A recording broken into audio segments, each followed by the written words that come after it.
funcionamiento de quienes elegimos como gobernantes. Y la ley número 3, la ley de servicio civil, que esa nadie la menciona. Pero si no cambiamos la ley de servicio civil, no vamos a tener funcionarios públicos de carrera.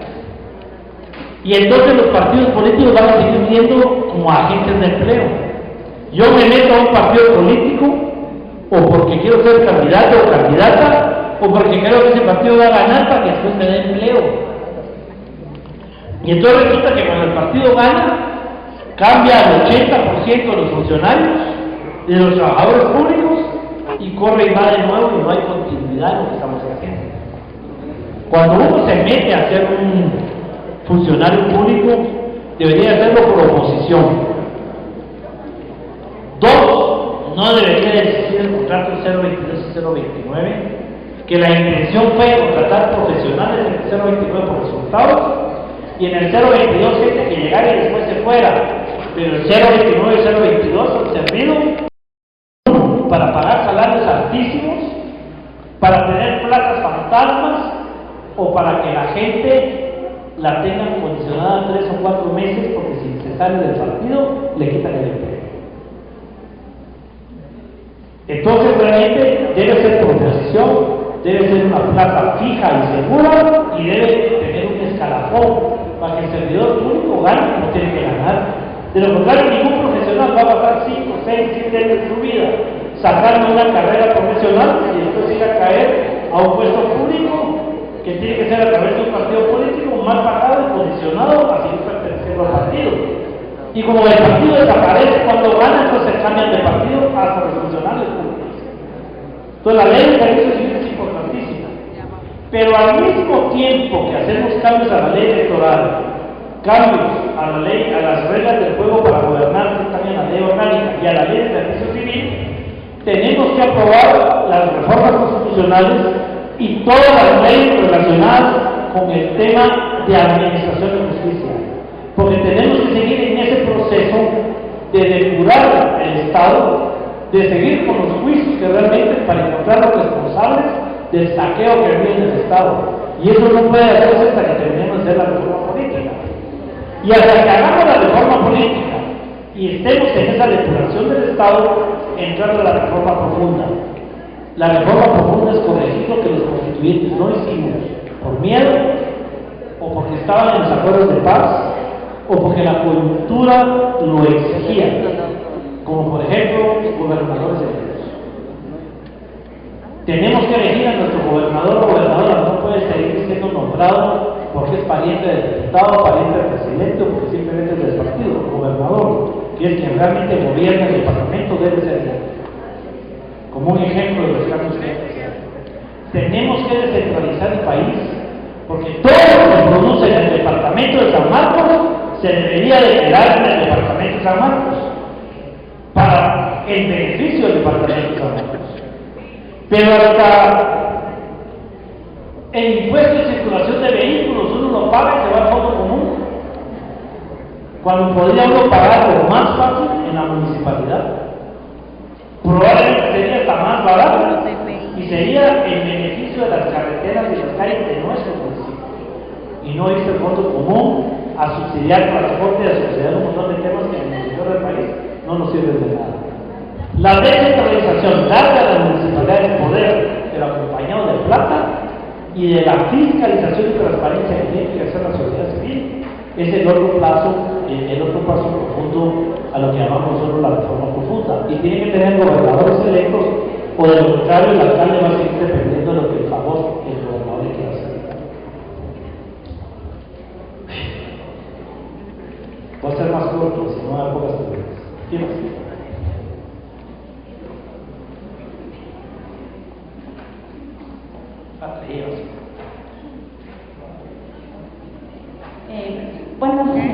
Una pregunta. Usted hablaba sobre lo que es la Constitución y decía que precisamente no era impuesto, pero dando lectura a un documento sobre el origen de la Constitución, aparecía lo que es la clasificación, donde estaba la escrita, la no escrita, la desarrollada, la de origen popular y la rígida, entre otros. Y mi pregunta es, ¿a cuál de estas pertenece la Constitución ¿Por qué? Porque somos un país que no está acostumbrado a cumplir con la ley. Y entonces tuvimos que hacer una constitución y la mayor parte de nuestra legislación es desarrollada. ¿Qué quiere decir detaísta? Es decir, que casi nos dice de qué color hay que vestirse para trabajar en el Estado. Es decir, da tantos datos, es tan descriptiva porque somos un país que no está acostumbrado a cumplir con la ley. Y entonces, si hacemos una constitución que sea general, que dé una norma básica, se interpreta como se le da la gana al gobierno de turno. Entonces tuvimos que hacer una constitución desarrollada y muy específica para que aún así la gente no se salga de la norma y sin embargo se sale y le dan una interpretación que no es. Y por ejemplo, hay en la constitución un tema muy criticado. Nosotros le damos más dinero al deporte que a la administración de justicia, los constituyentes. ¿Por qué? Porque jamás creímos nosotros los constituyentes que el Ministerio de Cultura y Deportes iba a servir para hacer pelotas, uniformes, para darle de todo, para que los diputados quedaran bien con la población. Pensamos en un Ministerio de Cultura y Deportes que iba a desarrollar el deporte en toda la nación. Pensamos en una escuela de educación física, en un comité olímpico, en una serie AG, y jamás, en los problemas que tenemos como comité olímpico, los problemas que tenemos peleando hasta con la FIFA, o sea, todo ese esquema jamás pasó por la mente nuestra que el país se iba a corromper de tal manera. Entonces pensamos que el deporte era una forma de prevenir el delito. Y al contrario, la administración de ese dinero del deporte se convirtió en una forma de provocar delitos con el mal uso que se le da. Entonces tuvimos que ser detallistas y desarrollistas y pertenece a eso. Porque hay constituciones como la gringa que son no escritas, ¿verdad? Que están basadas en antecedentes, etcétera, etcétera. Pero la nuestra fue totalmente a propósito y pensada en ese sentido, como la ley electoral.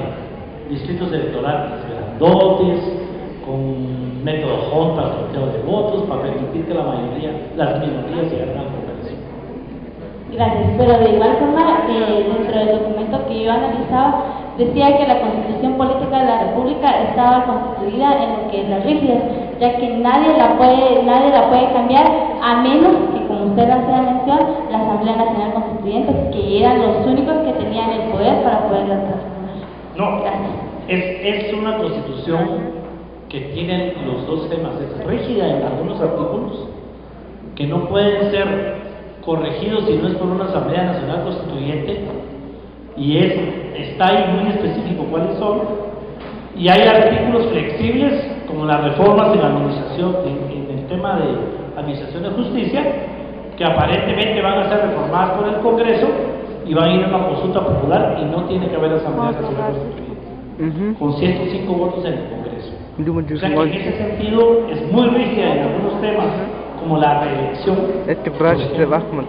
y muy flexible en otros temas que permitieron que la Constitución no durara un periodo, porque con el golpe de Serrano Elías, nuestra Constitución apenas hubiera durado un periodo y medio, ¿verdad? Si no lo hubiéramos hecho flexible en unos temas y muy rígida en otros.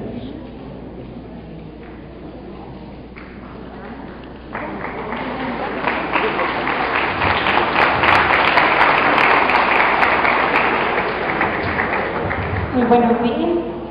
Buenos días. Yo solo tengo una pregunta, porque se dice que somos un país que no cumple las leyes. Realmente, en nuestro país la tasa de analfabetismo aún persiste. Y en nuestro sistema educativo no existe un programa de cómo hacemos llegar a nuestra población el conocimiento de las leyes. El desconocimiento sobre las leyes realmente es bastante. Y si se dice que las incumplimos, realmente las incumplimos, o es porque las desconocemos primero, o es porque también somos forzados a cumplirlas. Porque desde las culturas indígenas, realmente muchas de estas leyes se contraponen a las costumbres que, como usted hablaba, se habla de la buena convivencia, que en muchos casos las leyes de nuestro país afectan a la buena convivencia de las comunidades, corrompe su estructura social. Entonces yo tengo la siguiente duda: si los acuerdos de paz son una de las salidas, digamos, que pudieran dar a flote la voz de los pueblos, como usted decía. ¿Cuál es el nivel en que se pone estos acuerdos de paz en comparación con la Constitución Política de la República? ¿Cuál es la diferencia que existe? ¿Y cómo le damos cumplimiento a estos acuerdos de paz? ¿Cuál es el respaldo legal que tenemos para dar cumplimiento a estos acuerdos de paz? Porque actualmente, cuando tratamos de exigir estos derechos que están normados en los acuerdos de paz, se trata de delitos. Por ejemplo, el caso de Huehuetenango, el caso de la minería. Existen muchos presos políticos que fueron liberados hace poco, pero que tuvo que recurrir a un proceso bastante desgastante para la población. Esa es mi intervención. A ver, porque hay como 5 preguntas en una. Hay muchas. Vamos a todas. Uno, sí. La principal causa de por qué la población, el ciudadano común y corriente, no respeta las leyes es que muchas veces no las conoce. Y por eso empecé hablando precisamente de eso, de la importancia de la pedagogía, del magisterio, que es otro tema que podemos discutir largo, cómo cortaron la carrera magisterial en el gobierno pasado, y nos quedamos con eso, porque realmente es indispensable hacer una reforma educativa en el país. Yo lo dije, si no entramos a cambiar las estructuras educativas del país y hacer una reforma educativa profunda, que para empezar sea bilingüe, que para empezar nos dé la verdadera historia de este país y no la historia inventada que nos han dado, que explique realmente la Guatemala que somos y cuáles son, de dónde venimos, que en vez de sentirnos confrontados porque somos un país pluricultural, multiétnico, multilingüe, nos sintamos orgullosos y orgullosos de ser pluricultural, multiétnico, multilingüe. Ya quisieran otros países tener esa riqueza que tenemos nosotros, pero no lo aprendemos en la educación actual. No conocemos la Constitución, no conocemos los principios, los valores, el civismo, mucho menos el tema de las leyes. Reforma educativa urgente, necesaria y que ha quedado paralizada en el Congreso. Dos, las reformas que estamos peleando para que apruebe el Congreso en materia de reformas en el sistema de administración de justicia, precisamente lleva a ese cambio de respeto al derecho constitucional, para que realmente las normas de las comunidades sean aplicadas por las comunidades y se permita de alguna manera, se discute la palabra voluntaria o forzada, de que realmente las comunidades administren su propia forma de administrar justicia y no vayan en contra de sus costumbres, porque las leyes no deben ir en contra de sus costumbres. Y por eso es importante aprobar las reformas a la Constitución, porque estamos haciendo sabalillos. Los acuerdos de paz no se cumplen porque no son leyes. Entonces se aprovechan de que no son leyes para no cumplirlos. Se quedaron en acuerdos. Alguien nos declaró políticas de Estado, que eso y nada es lo mismo, porque una política de Estado, si el Estado la cumple, bueno, si no la cumple no hay pena. Pero fracasamos cuando tratamos de que los acuerdos de paz formaran parte de la Constitución y nos dejamos manipular como pueblo. Se hizo la reforma a la Constitución para meter los acuerdos de paz y lo que hicieron fue meterle 10.000 temas más para confundir a la población, y no se aprobó la reforma constitucional que permitía que los acuerdos de paz fueran parte de la Constitución. Y entonces, como los acuerdos de paz ni son ley ni están en la Constitución, se cumple lo que el gobierno de turno quiere y lo que no. Y eso es por falta de participación, porque la gente no participa realmente, se dedica a criticar duramente, y es viable, aceptable y toca la crítica. Pero si no participamos, el político se vuelve juegudo, decimos aquí en este país, ¿verdad? Aguanta la crítica, aguanta los mensajes, total, lo vuelven a elegir hasta en otro departamento y por otro partido. Hay que pelear para que los acuerdos de paz sean parte de las leyes de este país, o no se van a respetar y no se van a cumplir. Ya hicimos un intento y fracasamos, pero no hay que tirar la toalla, pero no puede ser por los mismos, debe haber participación. Y no es un tema de edad, sino de la gente que no se ha pedido participar, porque no quieren entrar a los partidos que tienen dueño, que cobran por la curul, que tienen que ir a gastar 15 millones en la campaña y después tienen que ir a recuperarlo cuando llegan al Estado. Por eso hay que empujar los cambios a la ley electoral para que la participación y el financiamiento de las campañas sea 100% público, para poder cumplir. Allá, y aquí los del frente de la norma. 5 minutos más, vamos a estar breve. Buenas tardes, licenciado, mucho gusto. Mucho gusto. Solamente una opinión. Yo creo que todos nuestros problemas se resumen en el centro de su tema del día de hoy, que tiene que ver con principios y valores. Todos nuestros problemas se resuelven si esa reforma profunda de la que usted hablaba se llega a tener. Pero es precisamente inicio de principios y valores en los hogares. Solamente eso. Un aplauso. Empieza con uno mismo. Yo no puedo estar hablando aquí de principios y valores y hubiera aterrizado un helicóptero. ¿Sí? Me tuve que levantar a las 5 de la mañana. No estoy protestando porque gozo el viaje. Paso comiendo, paso viendo de todo. Pero no puedo venir a hablar aquí de principios y valores y haberme comprado un helicóptero con un sueldo de diputado. Empieza con el ejemplo. A veces es más fácil no hablar, sino dar el ejemplo. Empieza con uno, para que uno le pueda exigir a su familia. Si no hay en la familia, le puede exigir a los demás. Y todos. Ahí está el principio. Buenos días a todos. Y todas. Ya la Real Academia ya corrigió esa parte, pero bueno. Pero igual, buenos días a todos y a todas. Bienvenido, Rick. Primero quiero agradecerle la fineza de tomarse la molestia de venir a San Marcos.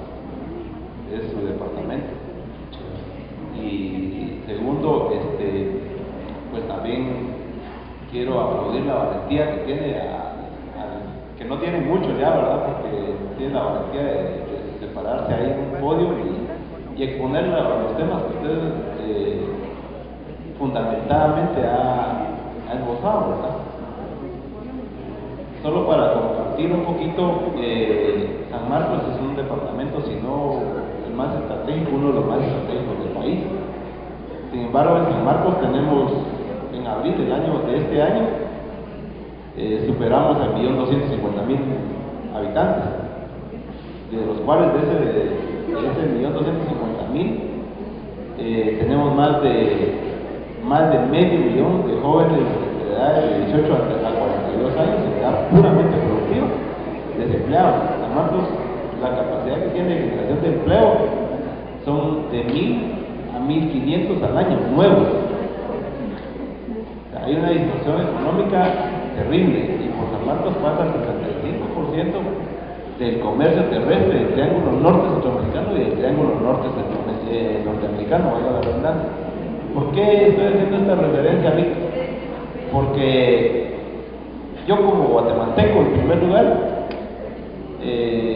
me siento altamente defraudado cuando hablamos de ética y moral por parte de no podríamos llamarle clase política, porque la clase política es clase política. Un político debe tener un asomo mínimo a ser un estadista, mínimo. Y cuando me refiero a eso, me refiero precisamente a todos los niveles, del nivel local, del nivel medio y del alto. Por ejemplo, alcaldes, diputados y todo el resto de funcionarios. Y entonces la pregunta es, cuando usted habló de Mafalda, yo dije voy a ir a ver a Mafalda porque hace años que no la veía, y menos a Don Quino por ahí, y resulta que me encontré con esto. ¿Cómo podemos nosotros los guatemaltecos? Dice, el problema es que esperamos demasiado de alguien que no nos ha demostrado nada. Y esa es la clase política que le llaman en Guatemala, que no es clase política. Esa es la pregunta. Muchas gracias, ¿verdad? Muy bien.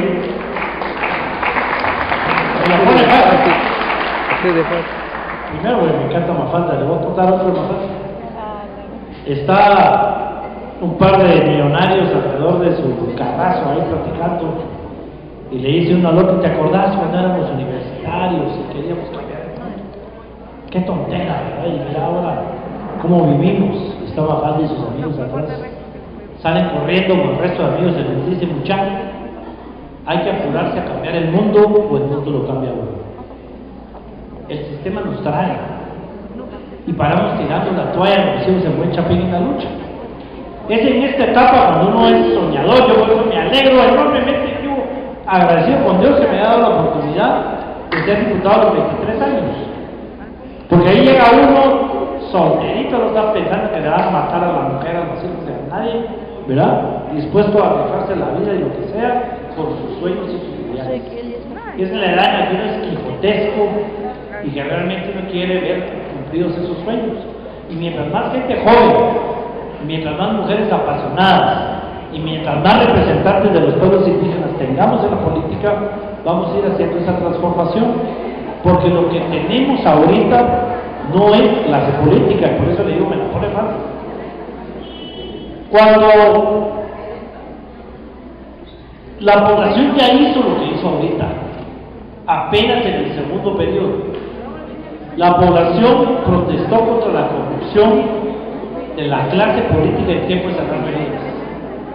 Paró con la renuncia de Serrano Elías y el exilio de Serrano Elías. Y el Congreso de la República eligió un presidente transitorio que fue Ramiro de León Carpio por 2 años y medio.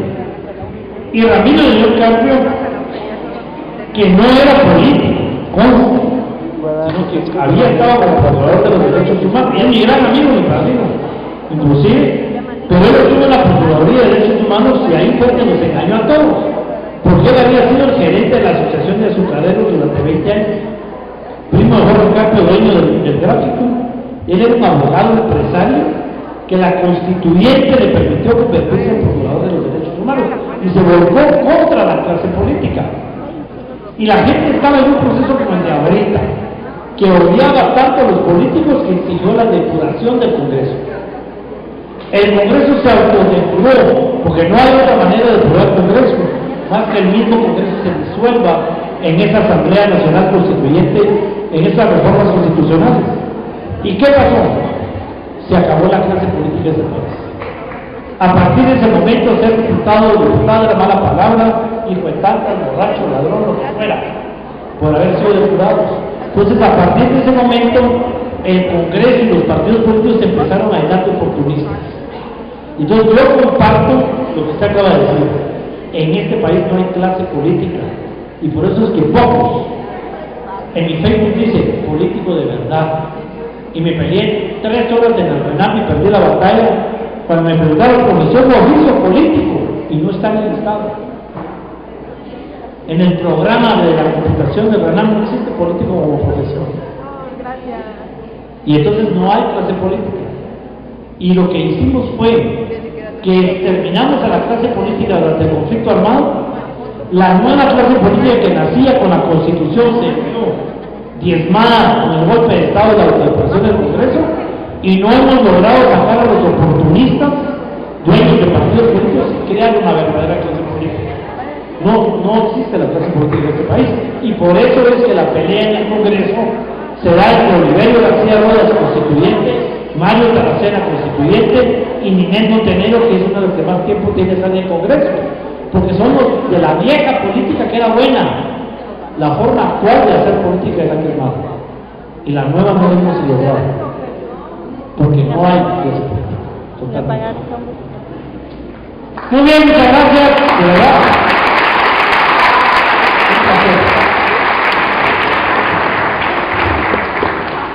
Muchísimas gracias, más fuerte, por favor, el aplauso para nuestro interesante en esta oportunidad. Y de verdad que un tema tan importante que yo creo que, como bien lo mencionó, podríamos pasar todo el día. Pero yo creo que el agradecimiento a nombre de todos los estudiosos de la Universidad Mariano Márquez de Guatemala. A continuación voy a llamar por favor al señor Juan Antonio Barrios, a la señorita Kimberly Navarro, estudiantes del 4º semestre, que tienen un punto también importante en esta agenda. Les informamos a los estudiantes que no se pueden retirar ya que la actividad aún no ha finalizado y el catedrático va a tomar muy en cuenta esta manera de ustedes de poder retirarse sin que la actividad haya finalizado. Estamos sí a unos minutos, pero todavía debemos permanecer dentro de este lugar.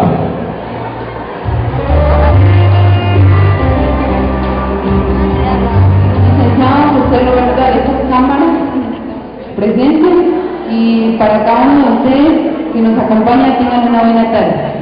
Hacemos entrega del siguiente reconocimiento que dice de la siguiente manera: Universidad Mariano Gálvez de Guatemala, Centro Universitario San Pedro Zacatepeque, San Marcos, la Dirección, Coordinación de Humanidades, estudiantes y docentes del curso de legislación educativa otorgan el presente reconocimiento a José Roberto Alexis Cámara por disertar la conferencia denominada Aplicación de la Ley para la Buena Convivencia, San Pedro Zacatepeque, San Marcos, 5 de noviembre del 2016. Muchísimas gracias, que Dios lo bendiga.